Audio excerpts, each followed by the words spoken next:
Good morning students.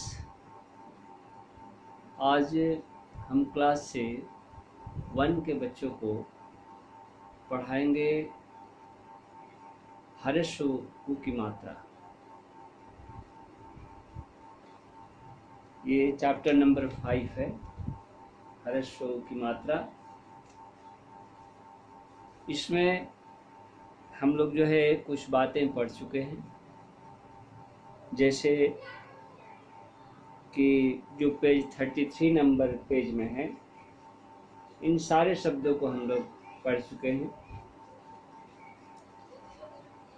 सबसे ऊपर जो है ये क्या लिखा हुआ है, क्या है? कछुआ नहीं, ये क्या है? फूल। फूल कहाँ बनता है? जहाँ पर पानी हो, है ना। ये कहीं से हमको क्रॉस करना है, वहाँ पर जल है, तो हम क्या करते हैं? पुल बना करके जल के ऊपर ऊपर पुल बनता है और उसको हम क्या करते हैं? पार करते हैं उस पुल के माध्यम से, है ना। इस पार से उस पार जहाँ तक पानी का है स्रोत, उसके पार करके हम फिर ये स्थल भाग पर जाते हैं, भूमि पर जाते हैं जहाँ पानी ख़त्म हो जाता है ना। गंगा पर पुल रहता है, रिवर, कोई भी नदी है उसके ऊपर पुल बनाया जाता है ना, ताकि हम इस पार से उस पार उस पुल के द्वारा जा सके, उस पुल के मदद से, है ना, उसके ऊपर चढ़कर। फिर ये चूहिया, यहाँ गुड़िया। तो ये सारे शब्द जो है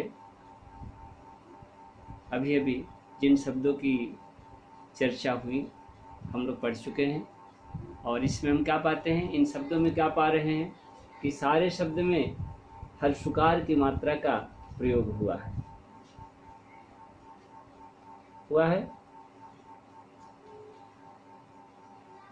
इसके आगे हम लोग पढ़े हैं, जैसे ये धून, बून, फिर शून, इधर जो है चून। तो इन सारे शब्दों को हम पढ़े हैं किस चीज़ में? जब हम हर्षुकार की मात्रा से बने 2 अक्षर वाले शब्द की बात आई थी, उसमें हम लोग पढ़े थे। क्वेश्चन क्या था कि हर्षु की मात्रा से बने 5 शब्द लिखें, उसमें हम लोग पढ़े थे। फिर से देखिए, हम चर्चा इसलिए कर रहे हैं कि आपके दिमागों में उन बातों को फिर से लाना चाह रहे हैं, क्योंकि ये 2-3 दिन पहले हम लोग पढ़े हैं। और इन सारी बातों को जो है ध्यान से सुनेंगे, ध्यान से समझेंगे, तो क्या होगा?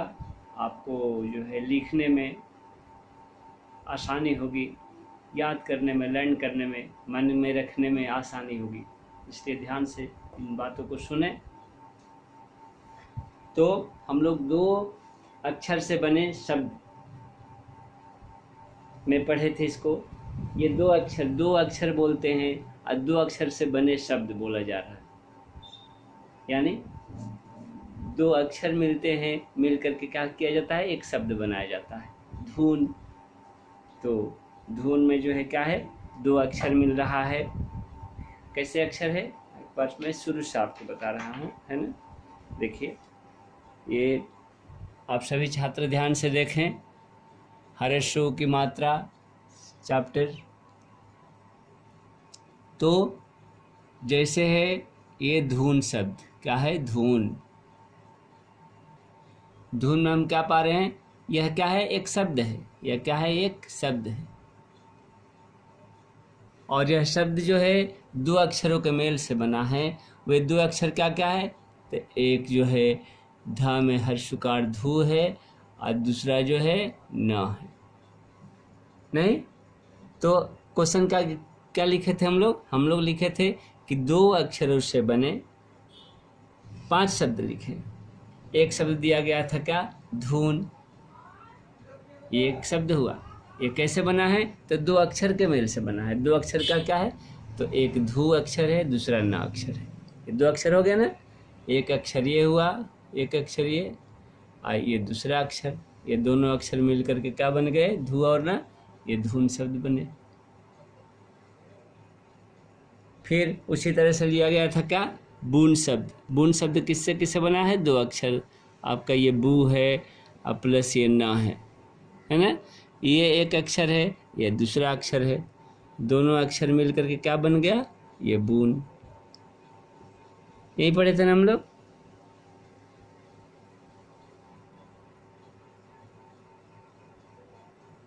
अब यहाँ पर प्रश्न क्या उठता है, हम कितना बार चर्चा कर चुके हैं इन सारी बातों को, फिर बोल रहे हैं एक बार।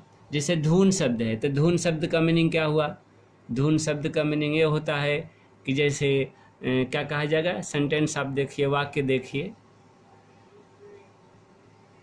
जैसे वह धून का पक्का है, वह धून का पक्का है, यानी वह जो है किसका पक्का है, वह लगन का पक्का है, उसमें किसी काम को करने का क्या है, अंदर से उसमें जो है इच्छा है, चाह है, लगन है ना।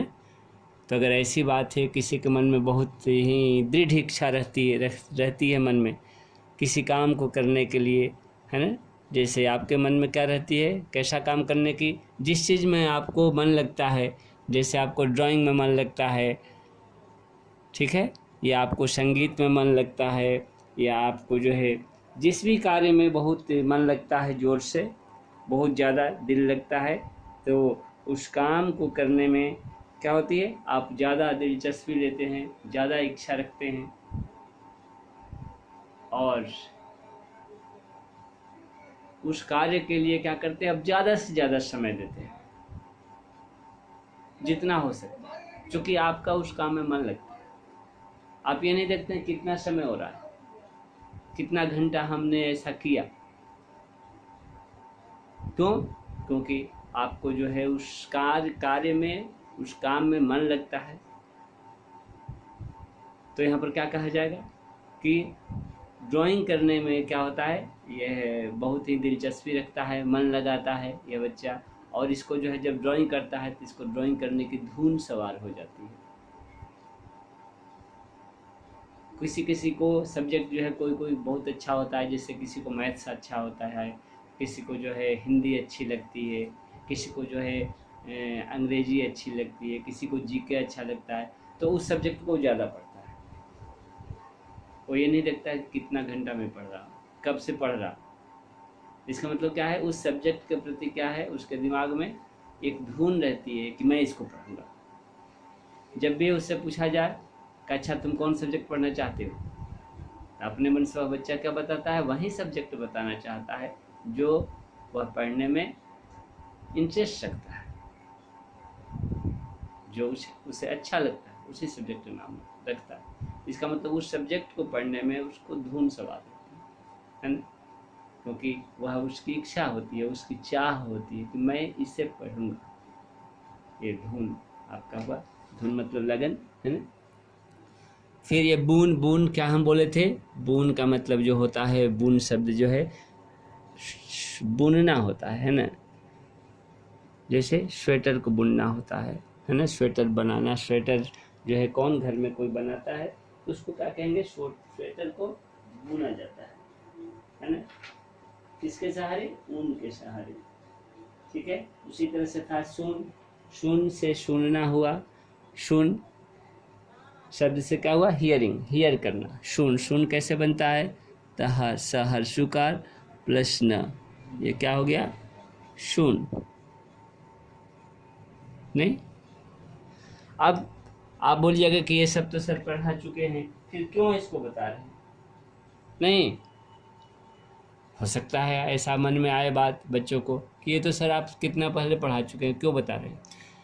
ध्यान देने योग्य बात यह है कि मैं ये सारे के सारी चीज़ इसलिए फिर दोबारा बता रहा हूँ कि कोई बच्चा जो है ये हर्षुकार की जो मात्रा है इसको लिखने में गलत नहीं करे। क्या करे, फिर से ध्यान से सुनिए, जो हर्षुकार की मात्रा आप लिखते हैं इसको रॉन्ग नहीं लिखें। जैसे देखिए मैं हर्षुकार की मात्रा कहाँ लिखा हूँ, यहाँ पर ये ध, देखिए ध है, तो ये लाइन है इसी के पास में लिखा हूँ, है ना, इसके साथ में, इससे जुड़ा हुआ है। ये देखिए ब में है हर्षुकार, तो कहाँ लिखे हैं, ब के साथ में है, ठीक है, ये देखिए ब के साथ में है ना। फिर जो है देखिए स में हर्षुकार है तो स के साथ है, ठीक है। तो ये जब साथ में रहता है तो उससे क्या कहेंगे, हम कहेंगे कि ये सही है। लेकिन अगर आप लिखते हैं कैसे, देखिए ध में इसके सामने इसके साथ में, हाँ। लेकिन अगर आप लिखते हैं देखिए ये स यहाँ पर हर्षुकार और न, ठीक है, ये क्या होगा, ये सही होगा नहीं, ये स में हर्षुकार जो दिए ये रॉन्ग हो गया। धुन को आपको लिखना है तो ध यहाँ देते हैं या हर्षुकार यहाँ देते हैं, ये न कहते हैं, ठीक है। क्या ये सही है, नहीं, ये सही नहीं है। जब भी आपको देना होगा तो स में जो हर्षुकार दिए हैं ये कैसे देना होगा, तो स में जो है यहाँ आपको देना होगा, देखिए तब ये शून्य हुआ, ठीक है। और ये क्या हुआ, सही, ये क्या हुआ, शून्य, गलत, समझ रहे हैं। फिर ये धुन जो है गलत हो गया, और यहीं धुन में आप ऐसे अगर लिखते हैं तो ये क्या हो गया, ये आपका जो है सही हुआ, देखिए ये हुआ सही। समझ रहे हैं बात को। तो हमें जो है सही और गलत में इस तरीके से जो है क्या करना पड़ेगा, फर्क करना पड़ेगा, फर्क, अंतर देखना होगा, ठीक है। फिर से आइए एक बार मैं आपको सही तरीके से समझाने की कोशिश कर रहा हूँ। सारे बच्चे ध्यान दें इन सारे बिंदुओं पर, इन सारी बातों पर, ताकि क्या हो, कहीं गलत न हो, ठीक है। जैसे आपको लिखना है मधु चतुर अनुज, आपको लिखना है क्या, अनुज, है ना। आपने लिखा अनुज, अनुज मतलब क्या होता है, अनुज मतलब छोटा, ठीक है ना, छोटा भाई। तो ये देखिए अगर आप अनुज ऐसे लिखे हैं, ये क्या होता है, 3 अक्षर के बने शब्द में आएगा। एक ठो अनुज आप लिखते हैं ऐसा, देखिए, तो ना में जो हर्षुकार आप हटा करके दे रहे हैं, साइड में दे रहे हैं, आप इधर दे रहे हैं, है ना। ये जो है ना में जो लाइन दिया गया है, खड़ी पाई की लाइन, उस पर नहीं है, समझ रहे हैं।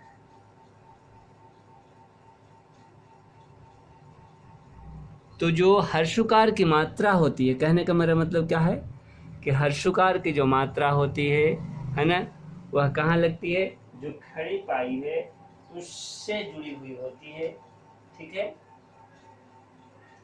उस खड़ी पाई पर लगती है, ठीक है। जैसे आपको पुजारी लिखना है, क्या लिखना है, पुजारी, ये देखिए पुजारी हुआ, ठीक है, न कि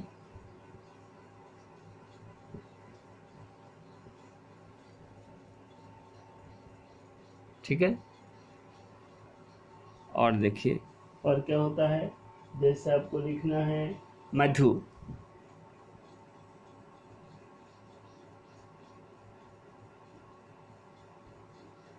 है ना, लेकिन आप लिखते हैं अगर ऐसे लिखते हैं तो क्या ये सही है, नहीं। तो ये जो भी देखिए जो हर्षुकार की मात्रा है यहाँ पर, ये सही नहीं है। यहाँ देखिए हर्षुकार की मात्रा सही नहीं है, यहाँ देखिए हर्षुकार की मात्रा सही नहीं है, ठीक है। क्यों, क्योंकि यह मात्रा जो है हर्षुकार की, यह जो खड़ी पाई है प के साथ, इससे जुड़ी हुई नहीं है।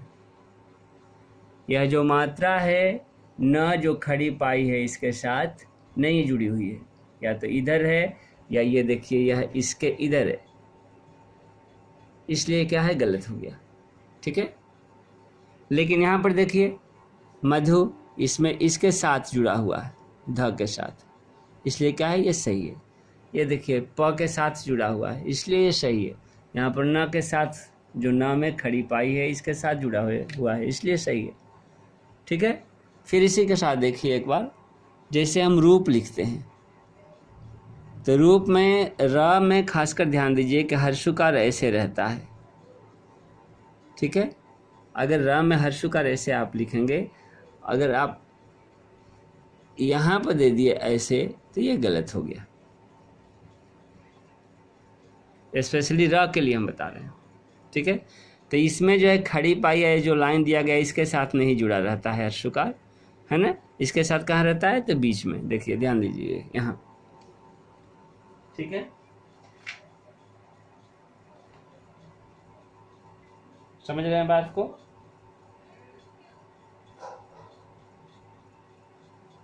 उसी तरह से रूप हो गया, या मान लीजिए रुपया है, तो ये देखिए ये रुपया आपका होता है, ना कि ऐसे आप रुपया लिखें, ठीक है। ये गलत हो जाएगा, ये सही है, ये क्या है, रॉन्ग है। ये रू नहीं ऐसा होना चाहिए, समझ रहे हैं। तो ये हुआ हर्षुकार की मात्रा को हम कैसे सही तरीके से लिखते हैं, हम इस पर चर्चा किए। क्योंकि हम लोग जो है क्या किए हैं, हम लोग इसमें 2 अक्षर वाले भी शब्द पढ़ चुके हैं, 3 अक्षर वाले भी शब्द पढ़ चुके हैं, 4 अक्षर वाले भी शब्द पढ़ चुके हैं। लेकिन अगर हर्षुकार की मात्रा को सही जगह पर आप नहीं लिखते हैं तो क्या होगा, आपका आंसर, आपका लिखा हुआ शब्द गलत होगा। तो ये सतर्कता रखनी है, सभी को सावधान रहना है, ताकि हम जब शब्द लिखें तो किसी भी मात्रा का, चाहे वो हर्षुकार हो या दीर्घकार हो जो आगे हम लोग पढ़ने वाले हैं, या हर्षिकार हो, दीर्घिकार हो, कहाँ रखते हैं, किस जगह पर रखें, आकार हो, है ना। अब आकार दिया जाता है, कोई भी लेटर हम लिखते हैं, अक्षर लिखते हैं, उसके आगे अगर आप पीछे आप लिख देते हैं तो क्या वो सही होगा, नहीं। तो कहने का मतलब इन सारी बातों पर हमें ध्यान देना है, समझ रहे हैं। जिस आकार की मात्रा की मैं बात बोला, है ना, समझिए इस चीज़ को। जैसे लिखना है काका, क्या लिखना है, काका। आप काका में क के बाद आकार रहेगा, फिर क के बाद आकार नहीं होता है ना काका, ये सही है। लेकिन अगर कोई बच्चा लिखने लगे ऐसे क आकार, फिर क आकार, क के इधर देने लगे मात्रा, क्या ये सही होगा, बताइए आप, क्या ये सही होगा, नहीं ना। तो ये गलत हो जाएगा, ये सही होगा। तो कहने का मतलब कि आकार का प्रयोग कोई भी मात्रा हो, आकार हो या हर्षिकार हो या दीर्घिकार हो, कहाँ करनी चाहिए, इस चीज़ पर हमें ध्यान देना जरूरी है। तभी क्या होगा, हम सही तरीके से स्पेलिंग लिखना, किसी वर्ड को लिखना, किसी जो है शब्द को लिखना हम सीख पाएंगे, ठीक है। तो आज इतना ही रहने देते हैं। अगले दिन हम शुरू करेंगे क्या, जो आपको पढ़ाने वाले थे हर्षुकार की मात्रा पर जो आपकी कहानी थी, क्या थी, गुड़िया नाच उठी, शुरू करेंगे। आप अच्छे से पढ़ें, है ना। आज के लिए इतना ही, नेक्स्ट डे मिलते हैं, धन्यवाद।